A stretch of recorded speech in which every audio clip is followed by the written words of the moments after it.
Nordic Baltic area is a rich area. India is an enormous market, has a lot of possibilities, and we all look for cooperating with India in different aspects. Startups is definitely a key area where Estonia has been very successful. Okay. I mean, we have been inviting also Indian investors. Investments protected and secured. No problem and hassle there.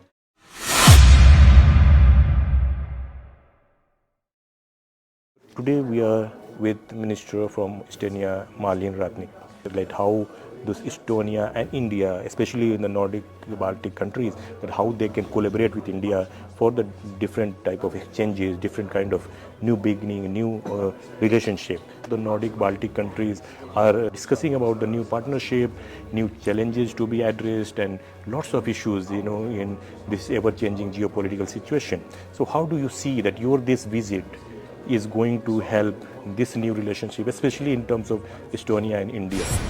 Yeah, thank you. Thank you for having me. It's happy to be here. For me, in my first time in my official capacity, I have visited India before. It is second time that we come together in this Nordic Baltic Conclave, and I think it's first time we come together in face to face after COVID, and I think it lays a very good basis for the future cooperation, because it's the setting of this meeting is something that we value highly, meaning we have the public service, we have the officials here, but we also have a private sector who can present and collaborate. So that's the key for us. So Nordic Baltic area is a rich area if you look into the GDP, and I think altogether 32 million people, we can provide like a good partnership for India. India is an enormous market, has a lot of possibilities, and we all look for cooperating with India in different aspects, because the challenges they face, I think we north in Europe, but India here in Asia, I think they're similar. Be it the climate issues, food security, with the climate matters come together, different natural disasters, be it education, be it the new technologies. So I think the challenges are similar or the same, and the more the democracies cooperate, the best. Yeah, you handle the development and economic affairs from the government of Estonia. So how do you see that when you talk about the technological advancement and the development, at the same time you have to balance the environmental sustainability? So it is really very tough to balance. How do you see as a policy maker that to balance it? I think we have to go with the challenges, or actually be a step ahead with the challenges to face. When you look about it, a couple of years ago, or tens of years ago, meanwhile, actually digitality was a challenge. So we faced it. This digitalization comes to cybersecurity. We have faced the challenge. We know that's important. Everybody is thinking about it.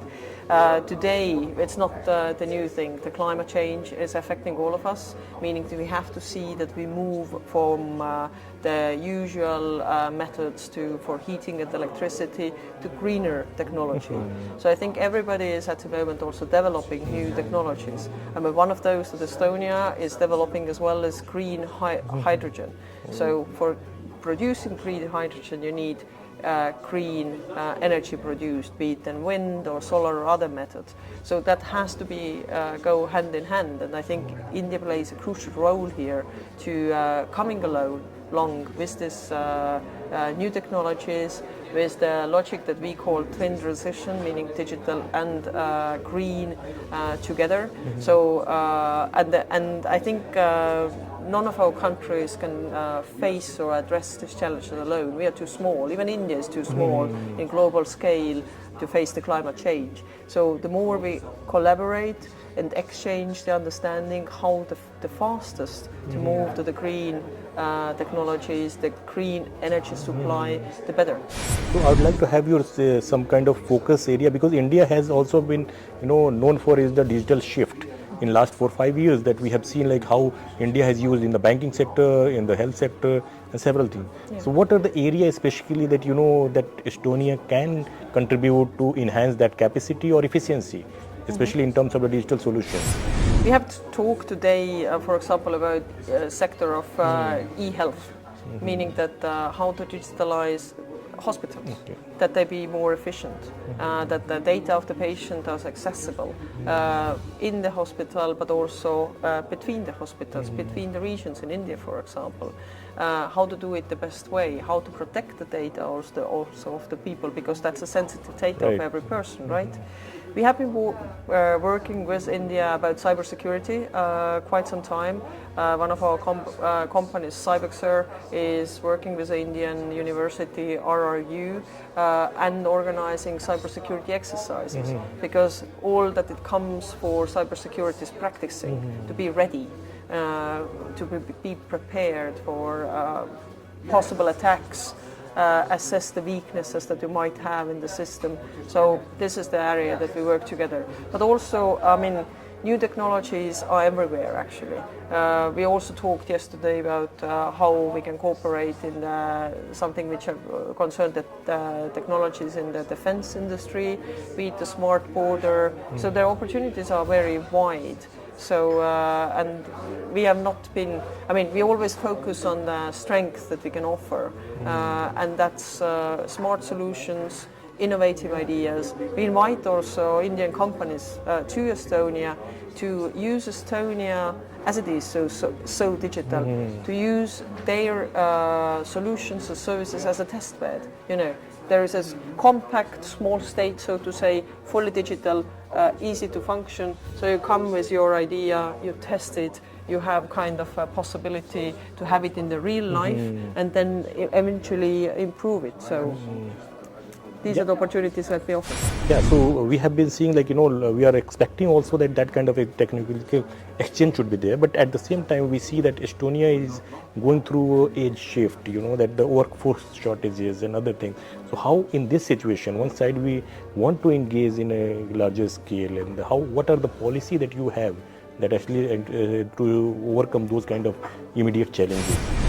Yeah, these are the challenges of small countries that we have. We don't have enough resources. Therefore, we must be, as I said before today, more efficient. Whatever we do, we have to have a solution that takes the burden away from one person or the population. Right. We will never be too much more than we are at the moment, 1.3 million. That's why we also seek for cooperating in wider world. That's why our economy is so open. That's why we invite also talents and smart heads from India, to the companies from India, to set up their research and development centers, for example, in Estonia, because we might be few, but we have a very high skilled labor force, very easy system to set up a business, and very basically non-existent bureaucracy.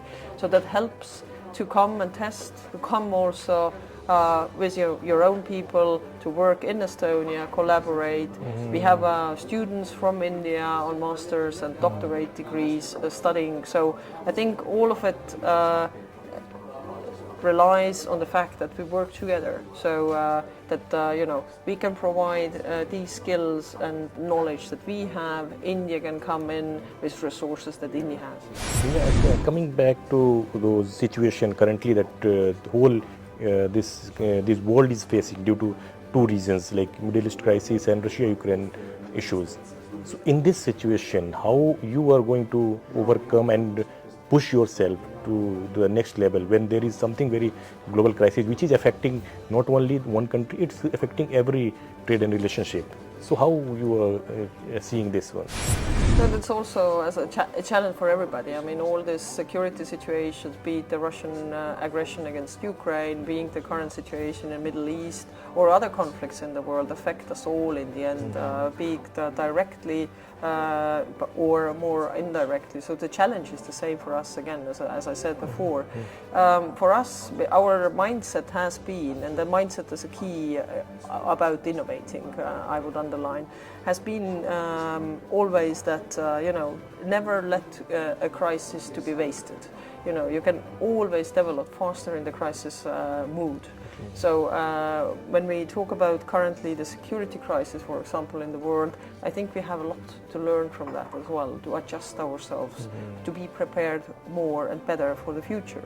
So I think that's how we proceed also, and we have done lots of changes in our society for that, to be more prepared for different crises, be it not only the security crisis, but also climate crisis. You know, it affects us the same way. So we develop, therefore, new ideas, new technologies, new cooperations, and that's also a key element. I mean, every country has the natural way of cooperating with closer regions. Probably, you know, the best way the businesses work is the closest.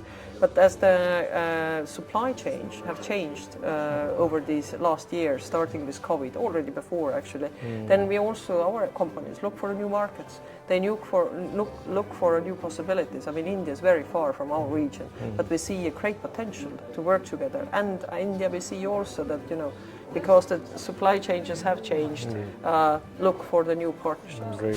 So, as you are focusing India with the new relationship and new markets as well, so are you thinking about any policy for the startups as well? Yeah, of course. I mean, startups is definitely a key area where we are. Estonia has been very successful. Okay. I mean, we have been inviting also Indian investors to invest into startups. Happily, many have done so. If you just to underline, Estonia is the per capita unicorns we have is the most in the world. So we have 11 unicorns, meaning that, you know, from zero startup to have a more than billion investment, we have 11 from such a small amount of people where we live in Estonia. So startup is a sector which is very lively in Estonia. The like say infrastructure or the atmosphere that we create also for startups is excellent. We have a huge startup event every year, the Latitude 59. Latitude 59 means that we live in the Latitude 59. So, it creates lots of attention, and that's again the same point, co-creating, reusing, you know, developing new ideas. So that is the general attitude of Estonia. Yeah, so anybody in the world, those who want to go in a different country to invest or do business, they also look for some policy, very protective policy from the government side, to protect their interest, to protect their business, you know, interest and all. So Estonia is also looking, you know, forward, or they have their policy in such that that any investor or the new startups are very much sure that yes, we are safe, we are there to just have the new advantage there. Yeah, I think Estonia, being a member of European Union, has the highest standards of legislation in general, protecting the investments, making the work easy, but also protected. The companies that are doing business is the layout of the legislative structure is very strong. And of course, the same we seek in other countries. So that's logical that businesses take their own risks. But we encourage the other states also have a strong legislative basis in order to have this business-to-business contact. Yeah, so I'd like to have your opinion or some key points, you know, about the businessman or investor, those who are listening and watching, and they should feel that, you know, why they should choose in those around country Estonia. Why Estonia is special for them?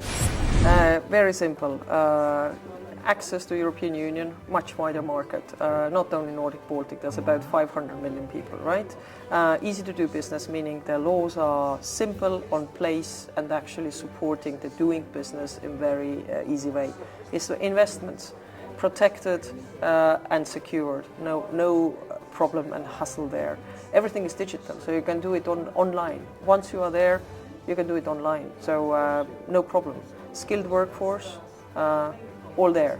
Lots of potential, lots of ideas, all there. So collaborating with the neighboring countries functions very well, be it north to Finland, to Latvia, Lithuania, or wider Nordic region. So I think the whole ecosystem, be it the infrastructure, be it the digital system, be it the life conditions, that's excellent and working very well.